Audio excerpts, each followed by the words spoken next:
உள்ளாட்சி அரசு செய்தியால் இணைவோம். இசைஞானி இளையராஜா வேலியின் தலைப்பில் உருவாக்கிய தனது முதல் சிம்போனியின் நிகழ்ச்சியை வரும் 8ஆம் தேதி லண்டன் மாநகரில் அப்போலோ அரங்கில் அரங்கேற்றம் செய்கின்றார். அதற்காக இளையராஜா துபாய் வழியாக இன்று காலை லண்டன் புறப்பட்டு செல்கின்றார். பயணம் மேற்கொள்வதற்காக சென்னை விமான நிலையம் வந்த இளையராஜா செய்தியாளர்களை சந்தித்தார். அப்போது பேசிய அவர், புதிய சிம்போனியை வெளியிடுவதற்காக உலகிலேயே தலை சிறந்த இசைக்குழுவான ராயல் லண்டன் குழு இருக்கிறது. அவர்கள் வாசித்து ரசிகர்கள் கேட்டு இசையை வெளியிட இருக்கிறோம். இந்த நிகழ்ச்சி லண்டனில் அப்போலோ அரங்கில் நடைபெற உள்ளது. வந்திருக்கக்கூடிய ரசிகர்களுக்கு மிகப்பெரிய இசை விருந்தாக இருக்கும் என்பதில் எந்தவித சந்தேகமும் இல்லை என்றும் தெரிவித்தார். உங்களுக்கு எவ்வளவு மகிழ்ச்சி இருக்கிறது, உங்களுக்கு அப்படி இருக்கும் பொழுது எனக்கு எப்படி இருக்கும் என்றும் அவர் தெரிவித்தார். தமிழனாக எப்படி உணர்கின்றீர்கள் என கேட்டபொழுது, ஒரு மனிதனாக உணர்கின்றேன். எல்லோரும் வாழ்த்தி இசை நிகழ்ச்சி நன்றாக நடப்பதற்கு இறைவனை வேண்டிக் கொள்ளுங்கள் என்றும் அவர் தெரிவித்தார். இன்கிரெடிபிள் இந்தியா போன்று இன்கிரெடிபிள் இளையராஜா, அனாவசியமான கேள்விகளை என்னுடன் கேட்கக்கூடாது. என்னுடைய வேலையில் கவனமாக இருக்க, நீங்கள் உங்கள் வேலையில் கவனமாக இருக்கின்றீர்களா என்பது உங்களுக்குத்தான் தெரியும் என அவர் தெரிவித்தார்.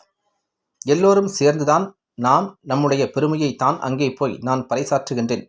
இறைவனுடைய அருள் எல்லோருக்கும் பரிபூரணமாக கிடைக்கட்டும் என்று கூறி சென்னை விமான நிலையத்திற்குள் அவர் புறப்பட்டுச் சென்றார்.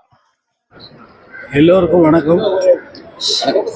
இந்த புதிய சிம்பனியை வெளியிடுவதற்காக அங்கே இசைக்கலைஞர்கள், உலகிலேயே தலை சிறந்த இசைக்குழுவான ராயல் ஃபிலமானிக் ஆர்கெஸ்ட்ரா லண்டன் அவர்கள் வாசித்து ரசிகர்கள் எல்லாம் கேட்டு மகிழ்ந்து இந்த இசையை வெளியிடவிருக்கிறோம். 8ஆம் தேதி இந்த அப்பல்லோ அரங்கிலே இந்த நிகழ்ச்சி நடைபெற இருக்கிறது. ரசிகர்கள் வந்திருக்கிற ரசிகர்களுக்கு மிகப்பெரிய இசை விருந்தாக இருக்கும் என்பதில் எனக்கு கொஞ்சம் கூட சந்தேகம் இல்லை. சார், வெளியீட்டில் வந்து எத்தனை கலைஞர்கள் தான் அதில் வந்து 80-85 சார், தமிழ்நாட்டிலிருந்து ஒரு இசை புறப்பட்டு உலக அளவில் நம்மளை ஆண்டவர்கள்லாம் பார்க்கக்கூடிய அளவுக்கு, பிரமிக்கக்கூடிய அளவுக்கு இதை நிகழ்த்துறது எவ்வளோ மகிழ்ச்சியாக நீங்கள் உணர்றீங்க சார்? எவ்வளோ மகிழ்ச்சி உனக்கு இருக்கு? எனக்கு தெரியுதுல்ல, உனக்கு அப்படி இருக்கும்போது எனக்கு அப்படி இருக்கும் இல்லை? சிம்போனி தமிழருக்கு வாழ்த்துக்கள் சார். ஒரு தமிழரா எப்படி உணர்றீங்க? தமிழரா எப்படி, ஒரு மனுஷனா எப்படி இல்லை? ஆசியாவிலேயே வந்து நீங்கள் 1993 ஒரு சிம்போனி வெளியிடுறீங்க. ஒரு நல்ல நிகழ்ச்சிக்காக போயிட்டு நல்ல மனசோட வந்திருக்கீங்க. எல்லாரும் வாழ்த்து நல்லபடியாக இந்த இசை நிகழ்ச்சி நடத்துறதுக்கு இறைவனை நல்லா வேண்டிங்க. இது வந்து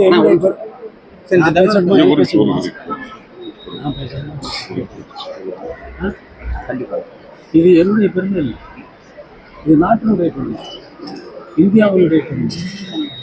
இந்தியா வந்து இன்கிரெடிபிள் இந்தியா, இன்கிரெடிபிள் இளையராஜா. அதுதான் இது மேலே யாரும் வரப்போறாங்க சார். அங்கே திரும்ப பொழுது தமிழகத்தில் திரும்ப ஒழிக்க வாய்ப்பு இருக்கா சார்?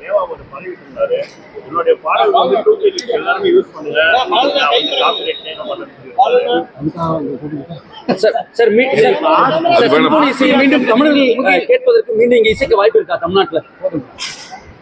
அனாவசியமான கேள்வி எங்களுக்கு இல்லை. இப்போ ஆசியா கண்டத்தில் பிறந்தவங்களுக்கு சொல்லிட்டு இருப்பேன். நான் சொல்றதை நீ கேட்டுட்டு அதுக்கப்புறம் சொல்லுங்க.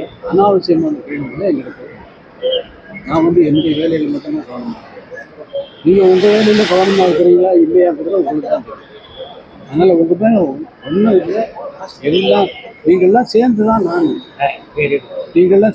நான் உங்களுடைய பெருமையை தான் வந்து அங்கே போய் நடத்த எல்லோருக்கும் வாழ்த்துக்கள்.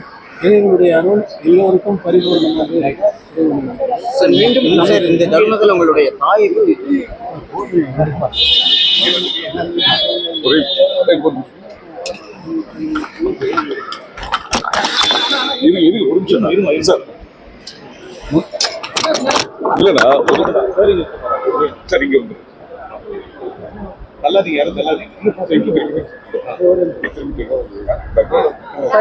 லோக தெரியும் முகில் லோக சார் இங்க பாருங்க.